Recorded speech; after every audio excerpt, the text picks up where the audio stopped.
just want to thank everybody for coming today. You can sit down now. I just want to thank everyone for coming today. I really appreciate it. It's particularly very special that some people from earlier in my career are here today to share this with me. I'm really grateful. And it's always a pleasure to talk with Alistair. I like to go first, because it's quite a tough act to follow, let's be honest. But anyway, here I am. And today I'm going to be speaking to you about, does your brand have feet of clay? But you know, in marketing, it's very important to understand your audience. How many of you know that as marketers? It's very important to understand your audience. So I just want to understand you today. So I want you to choose a shape, but I don't want you to overthink it. I want you to choose a shape. Have you all chosen a shape? Okay, who chose the triangle? Okay, a couple of people chose the triangle. Okay. According to studies, you're aggressive and you have control issues. Who chose the circle? Quite a lot of people chose the circle. According to studies, you are thoughtful and possibly a skilled leader. The square. Who chose the noble square? Some people, 1 or 2 squares. You're highly intelligent. Now, I work at Alexander Forbes, and there's a few actuaries in the room today that have come to listen, so I'm looking around at them, and their hands were up on the triangle. And star. Who chose the star? A lot of stars. You like sex, booze, and gambling, and quite possibly work in marketing. There you are. So now we know who we all are today. I don't know if any of you remember, but last year, towards the end of the year, something happened quite strange in the market. A disgruntled customer of Cell C got so cross that he put up a big poster outside a shopping centre that said Cell C is useless. Did anybody see that? On the Twitter, or they physically saw it, or was in the newspaper, or what? And the professors at the university phoned me and they said to me, why do you think this has happened? Don't give us a marketing answer. I want you to think about why this happened and maybe discuss it with the students at a formal lecture. So in my family, most Sundays, we have the big fat Scottish Sunday lunch with my mum and dad, and family and friends come round. So at the table that particular Sunday, I said to the crowd, why do you think that man has done that? Why do you think he spent 61,000 Rand putting up a big poster saying Cell C is useless? It's a lot of money, guys, to go and invest that kind of money to make a statement. And the usual banter happened around the table. South African businesses, they promise you the world, the power to believe, and then you go and have the experience, you bond with the brand and it goes wrong. And, they promise you everything, but it's not working in the service, and I stood in the queue for this, the usual grinding and moaning and everything that goes on. And then my husband, who's not a marketer, his studying is in theology and anthropology and psychology. He said something that was very important.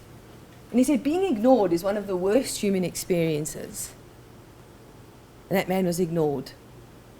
And I really started thinking quite deeply about being ignored. So I went and Googled, and I found out, astonishingly, that every single month, 61 million people Google, how can I avoid being ignored? 61 million people say, how can I avoid being ignored? It's quite staggering. And if you look at it, there's 11 million pieces of information of how to avoid, 11 million pieces of information on how to avoid being ignored. 50% of people that move companies, when you do the exit interview, they will tell you that they were ignored. Last year in April at Alexander Forbes, we launched an innovation campaign. We launched an innovation hub. And our IT guys built a hub on our intranet. And the months before that, I'd been looking in the business. I'd been on a roadshow with a CEO, and I'd looked in the business, and I'd listened to people, and I'd observed people, and I was looking for innovators. And coming from FNB and RNB, I was involved when they started the innovation campaign 11 years ago, as it happens. There's only 3 things that you look for. You look for an idea that could create revenue, or decrease cost, or streamline a process. So the communications people and the IT people, they came together and they built this whole thing for us, and we launched it. And I said to the guys, Edward's going to launch this, our CEO is going to launch this on the 1st of April, which is the beginning of our financial year. And we're going to do a campaign around the World Cup and get people to submit ideas. So I found about 5 or 6 people throughout the business, in investment solutions and throughout our business. Some of them are sitting here today that are innovators, that are champions in their various areas. And I said to the guys, we'll be lucky if we get 30 ideas. And I'm not looking for quality. I'm just looking for people to understand that this is an environment that they can come forward with an idea in a safe, without fear. They can come forward with an idea. We did a little competition where you could win a DSTV and a big TV to watch the World Cup. And we gave the people 48 hours to bring their ideas. We got 157 ideas. 157 ideas. And when I started engaging with the people afterwards, they weren't new ideas, but they'd been ignored. They'd been ignored. So this opportunity came, and they came forth with their ideas. Do you know that being ignored causes the same chemical reaction in the brain as experiencing a physical injury? In fact, they say that bullying is actually better than being ignored because at least it's some attention. It's what they call negative attention, is when children are bullied or when adults are even bullied. How many of you know attention is addictive, especially in today's world?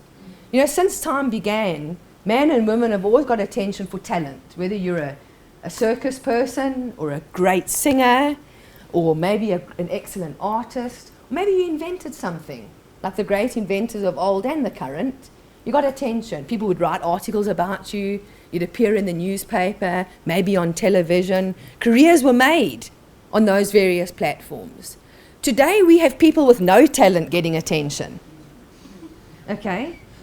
On social media, you have 3 Scottish ladies debating whether a dress is black or blue or white or gold, and millions of people get into the conversation.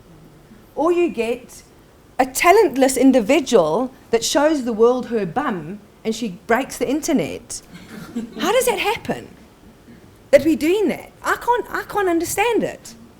You know, right now there are two Swiss guys that are going around the world with not one drop of fuel. Solar Impulse, go have a look at it. These guys have been working on this for 11 years, and I follow the Cannes advertising festival that you clever guys from King James follow. I follow that because I get inspired by it. I get inspired by your tweets, King James II, as well, I must tell you. Especially the Wednesday, that was my favourite one. For those of you that don't know King James II, follow them on Twitter. They're fabulous. I just love them. And these guys are going around the world on a solar-powered plane. But they've got less attention than somebody that's showing their bum. What is that? That's crazy. It's crazy. But that's how the world is going today, because it's addictive. And you see, the consequences of ignorance and rejection is the antidote of it is attention.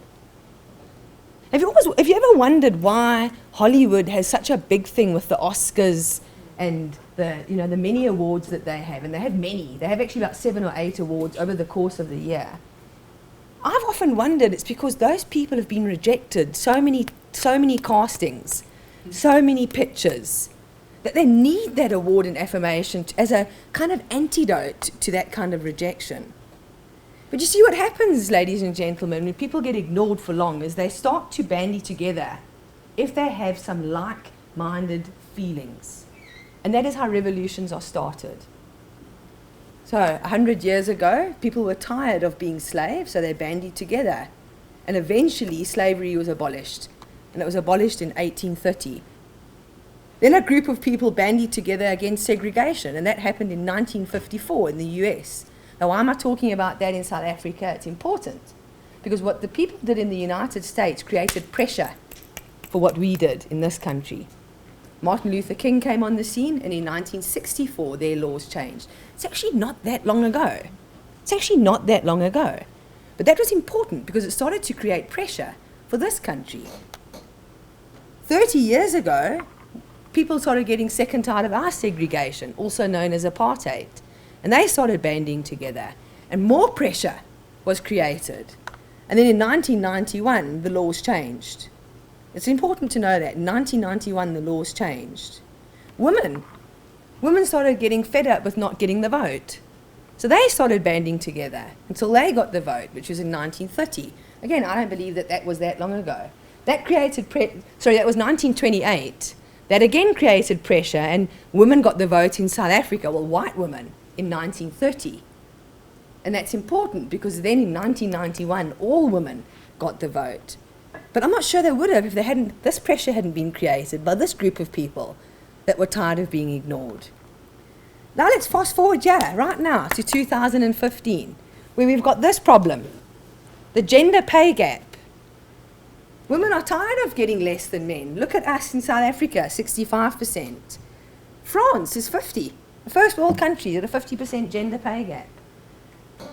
Now, I'm convinced that that's going to change because people are starting to put pressure on that problem. And those young students that are here are not going to face what the suffragettes face and what the parents before us face. I mean, I remember when I was in primary school, I mean, I'm 38 years old, so that was like 25 years ago, where the male teachers and the female teachers had different pay splits. That's changed, which is a good thing. You know that toddlers, small kids, they cannot control the prefrontal cortex of their brain because it's not fully developed. So when they have a tantrum when they're being ignored, or they feel they're being ignored, you can't get them to calm down because that's not developed yet. Now some of you might be thinking that some adults don't have that developed yet, but you actually do have it, and I'll give you an example. How many of you know you've been in the car, you're sitting there, the music's lacquer, and the next minute you get cut off, you get cross, you get a bit annoyed. Then you carry on, and then the second car cuts you off. Now you're getting livid, getting very aggro. You know, you're starting to really get annoyed. And then the third one does it, and you lose your rag completely. Or as I like to call it, you go into the red mist, and you lose it, and you are swearing and screaming and trying to get the attention of the taxi driver that's cut you off or whoever's cut you off, and your phone rings and you glance down and you end up blind rage, proper rage, and it's a very, very important person on the phone. Maybe it's a client that you're waiting to hear from, you know, to give you an answer if you've won a pitch or not, or maybe it's a prospective employer that you've been for a job interview and you're waiting to hear from them, or a brand new girlfriend or a brand new boyfriend, or your boss, and immediately you can go, hello, oh, everything's wonderful, thank you. It's amazing, you can do it, eh? You can all relate, I can see it, because we can do that as human beings. But I wanted to show you a video, and please forgive me, this is a Scottish video, so just tune your ears in. It's unfortunately not like Santam with the subtitles that King James has done. But I want you just to tune your ear in, and forgive me, it gets a little bit salty in some places, so just go with it,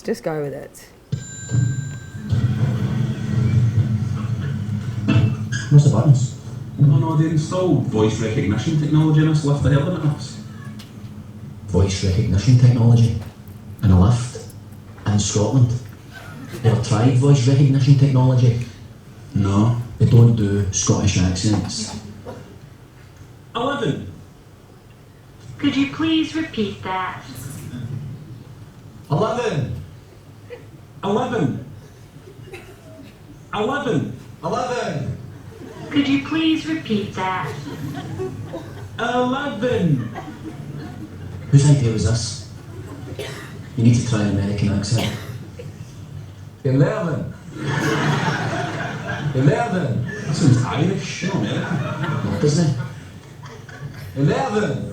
Where in America is that? Dublin? I'm sorry. Could you please repeat that? Try an English accent, right? 11. 11. You from the same part of England as Dick Van Dyke? Listen, using smarts. Please speak slowly and clearly. Smart ass. 11. I'm sorry. Could you please repeat that? 11. If you don't understand the lingo, away back came to your own country. Ooh, Start talking now, is it? Way back to your own country. Oh, don't start, Mr. Bleeding Heart. How can you be racist to a lift? Please speak slowly and clearly. 11. 11. 11. 11. You're just saying it the same way. I'm going to keep saying it till I understand Scottish, alright? 11. 11. 11. 11. I'll just say his name in your cow. This is a voice-activated elevator. Please state which floor you would like to go to in a clear and calm manner. Calm. Where's that coming from? Why is it telling people to be calm? Because they knew they'd be selling this to Scottish people who'd be going up for nuts. You have not selected a floor. Aye, we have! 11! If you would like to get out of the elevator without selecting a floor, simply say, "Open the doors, please." Please? Please? Stop Kamal Walney. How much you say please? I'm begging that for nothing.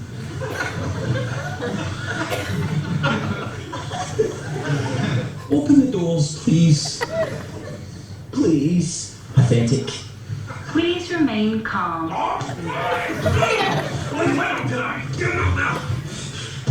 Just wait for it to speak. You have not selected a floor. You don't say too. You don't listen to these doors. I'm going to come to America. I'm going to find whatever desperate act to save your voice, and I'm going to go to electric Chelsea. Scotland, you bastard! Scotland! Scotland!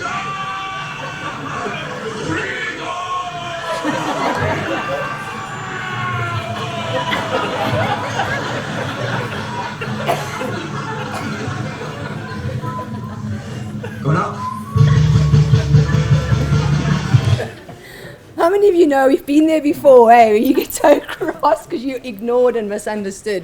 I thought that was a brilliant representation of human nature, isn't it, just? So we know how people react. So we shouldn't be surprised that it happens in a brand relationship, because it does. This is a company called HMV. We're very popular. If any of you have been fortunate enough to go to one of their, I know Chris, you've been there before, to one of their shops in the UK. It's in a magnificent record shop filled with all sorts of treasures. 3 floors of it in London. I'm sure, Rob, you've probably been there before. It was a huge institution and it went under because they didn't move with the digital times. And they started retrenching staff, and their staff got hold of their Twitter and started tweeting live what was going on in the retrenchment process. It was devastating for the brand. Well, I mean, call it 64,000 followers there. Then one man was so angry that he bought a tweet, a promoted tweet, on British Airways. And the response was, "I'm terribly sorry for the delay in responding. Our Twitter feed is open from 9 to 5. And that just caused a flurry of anger. Okay? Then JP Morgan, this is an interesting one. And how many of you know that bankers are not the most loved people in the world, especially after the global financial crisis? So JP Morgan thought they would be very honourable by having their vice chairman have a live question and answer on the Twitter. And that went very badly wrong. The first one was, "Can I have my house back?" Then it was, "Do you have a specific number of people's lives you needed to ruin before you considered your business model a success?" And it just went downhill from there. You know, "I have a mortgage fraud, market manipulation, credit card abuse, LIBOR rigging, and predatory lending. Am I diversified?" And then they responded, "Tomorrow's Q&A is cancelled. Bad idea, back to the drawing board." The damage had been done. So it's no surprise that this happens. It's no surprise that this happens. And the PR people would have been in a frenzy trying to fix this. But it just got worse. Because the court case happened, and the guy just said, "I'm putting this up." And the poor chap with his number there, I mean, he was inundated with calls, and it just went wrong. But you know what, guys, and I speak from first-hand experience, it's never the first move. You know, I respond to some stone throwing that our CEO gets on his Twitter. And unfortunately, it doesn't happen often, and that's the truth. But unfortunately, it's never the first place. Customers tried to phone, they've tried to email, they've tried to contact. and then it goes wrong, and then it ends up, it's like the guys in the lift, 11, 11, 11, and eventually they just completely lose it, and this happens. So the crux of the matter is, how do you avoid, marketer, this happening to your brand? 1, don't ignore your stakeholders. Don't ignore people. That's number 1. Don't ignore them.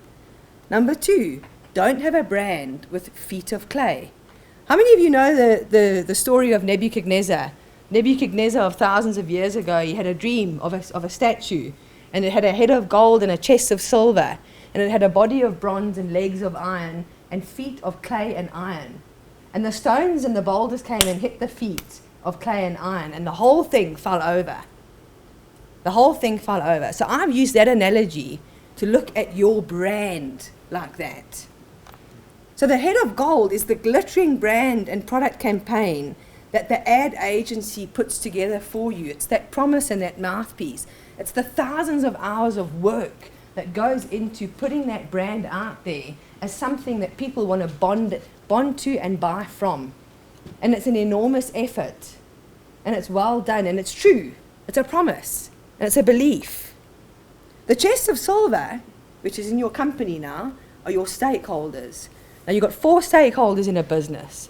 You've got your staff, which are the most important ones. Your staff have to believe in what your brand's ideals are. Your clients, without them you don't have a business. Then you've got society, and then you've got shareholders.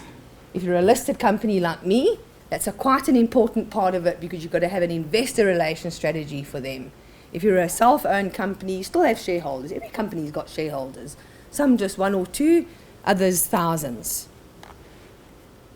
Then you've got the middle of bronze, and that's your products. That's the products that your company sells, either the products or the service or the advice. In my company, we've got all 3. We've got product, service, and advice. How many of you know that you can watch the most amazing ad promoting a chocolate bar, and you go to the shop to try it out, and it doesn't hold a candle to Lindt or Cadbury's or something else, and you feel disappointed? But that's when you've bonded with that brand and then bought. So there's a disappointment, and there's nobody can do anything about the product except for the product manufacturers, except for those people. Okay, obviously the marketers can influence that as well, and they don't do it enough, in my opinion. But that's the product. That's the ignition point of the brand. Then you've got the legs of iron. This is where sales take place. This is where you actually exchange the money for the product, service, or so that's your shop floor. That's your shop floor. How deep is your brand going onto your shop floor? How deep is it going on your website when people are purchasing on your website? What's the experience there? You know, what's happening when they get advice? How's your brand's values coming through there? Does anybody really dip down into all those areas in business? I'm not so sure. And then the feet of clay is the after-sales experience. That's the returns department. The irritation that you feel when you've bought that toaster at Macro and you get home, it doesn't work, and you've got to take it back.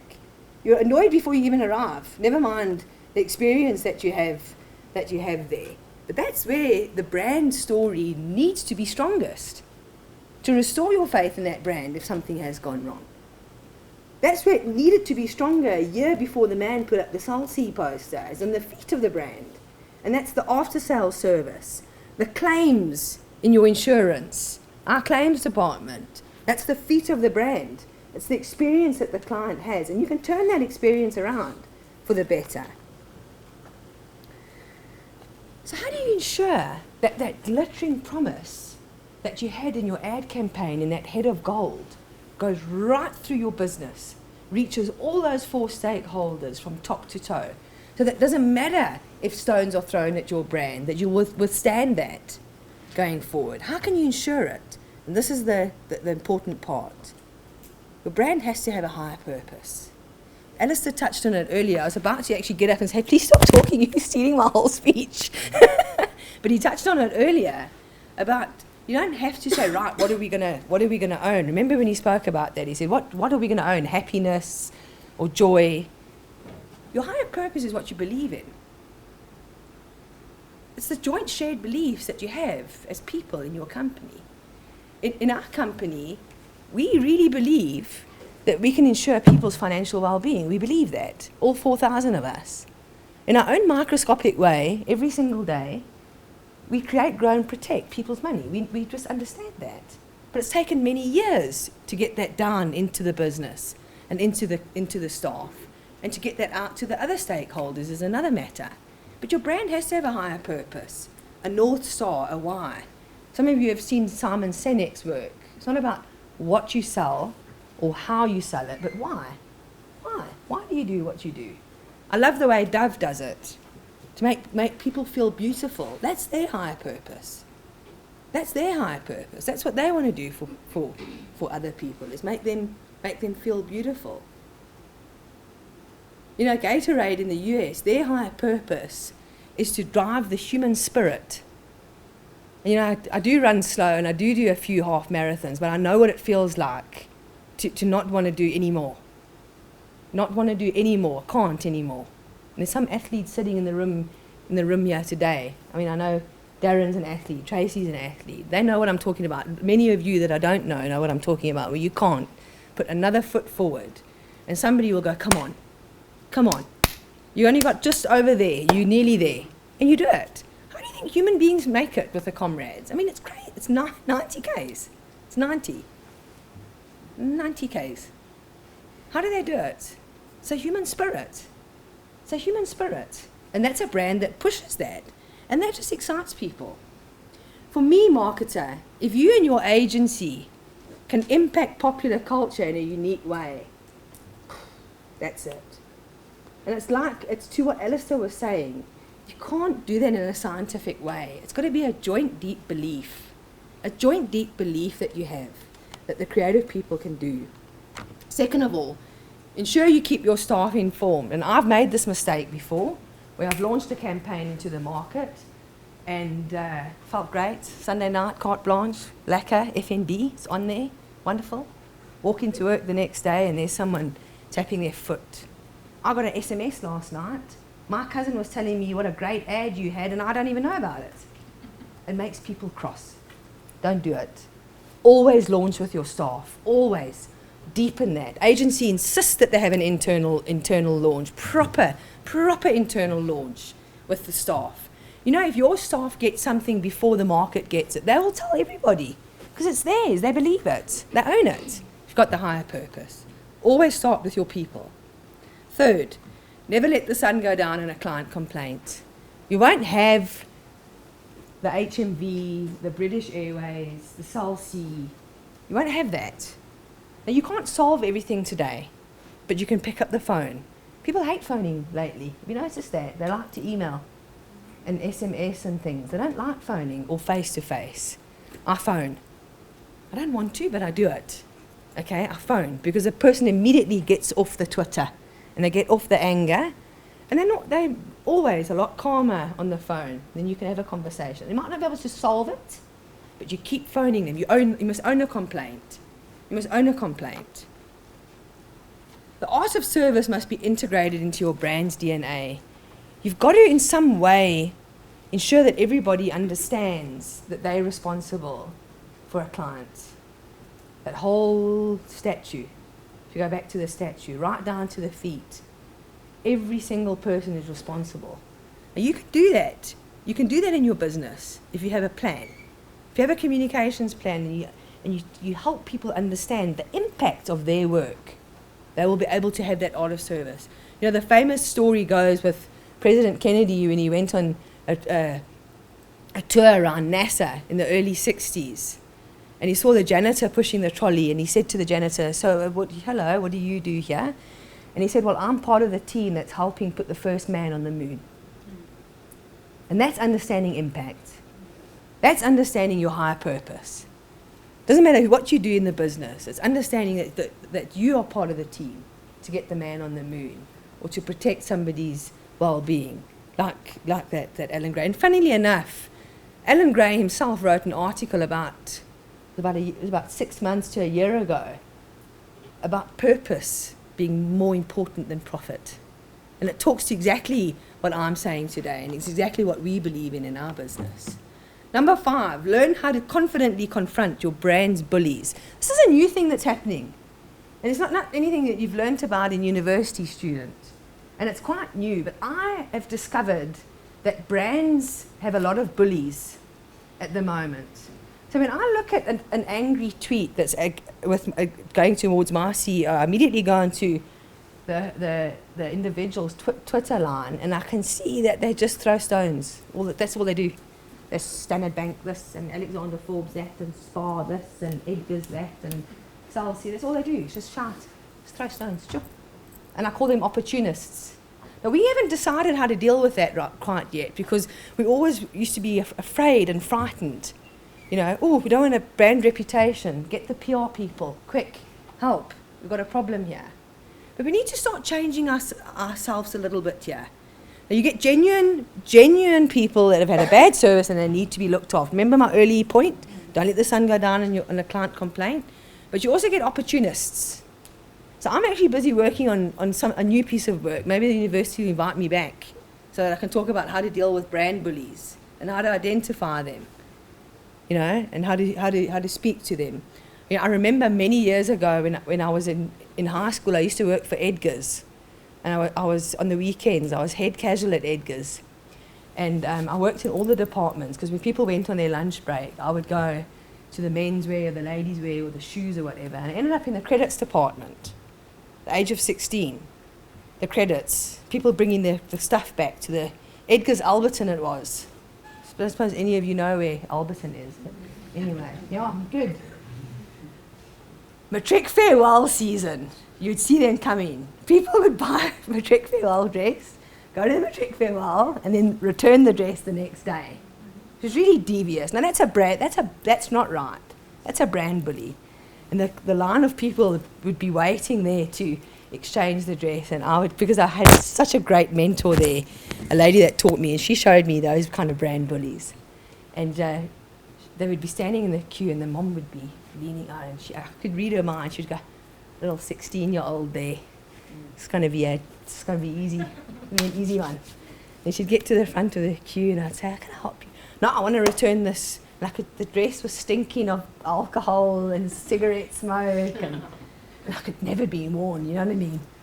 And I would lift that flap, you know, that flap on the counter in the shop, and I'd say, "Come into the office. Let's discuss it." Take them away from the audience. It's the same thing today. Take the person away from the crowd, from the attention. Remember the addiction of the attention? You take them out of that environment, and then you have a conversation. And let's talk about this matric farewell dress. Why do you want to return it? I mean, it's the same concept. You've got the social media, or you've got the shop floor. It's the same thing. You've got to behave in the same way with your brand's bullies. Reward, service, and innovation. I love it, eh? I can't tell you the fire in people's eyes and the passion in their hearts when they come with an idea, and they don't even know how. They just have this idea, but I just don't know how. And then I call the actuaries, and they say, "No, we can help you." And then I call the marketing people, and they say, "No, we can help you." And then the experts come in, and they build this kernel of an idea into a business case. It's just magical. It's just wonderful. I love to reward it. I'm so excited. I can't wait for our first Innovation Awards in June this year. And service.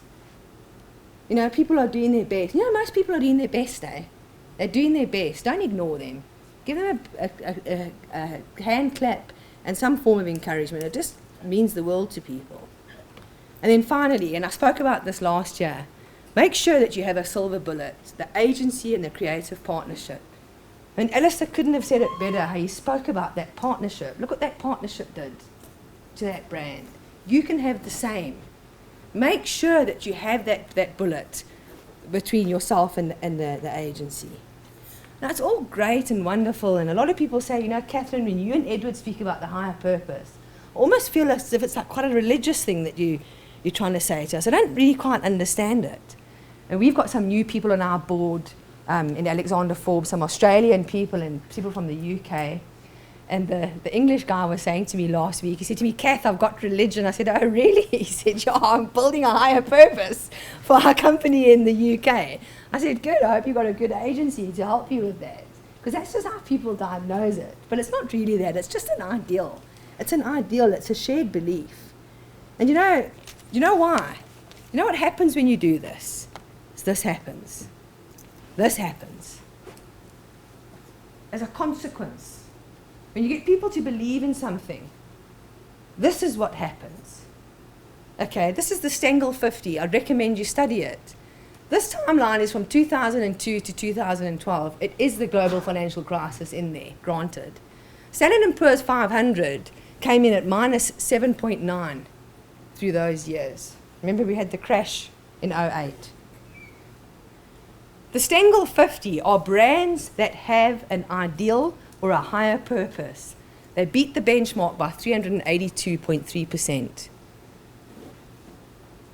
And that's why, ladies and gentlemen, it's important to do this. And in conclusion, I would just like to say the words of Leo Rosten: the purpose of life is not to be happy, because really, happiness is just a state of either being grateful or not being grateful.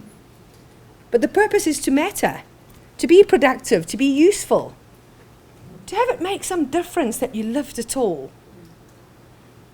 And from my side, this is why you, as marketers, as advertising people, as financial services people, we must infuse our work with a higher purpose, so that after we have formed a finished piece of work with which we can be proud of, we can sit back and say, I have influenced the community for the better, and in doing so, I have ignored no one.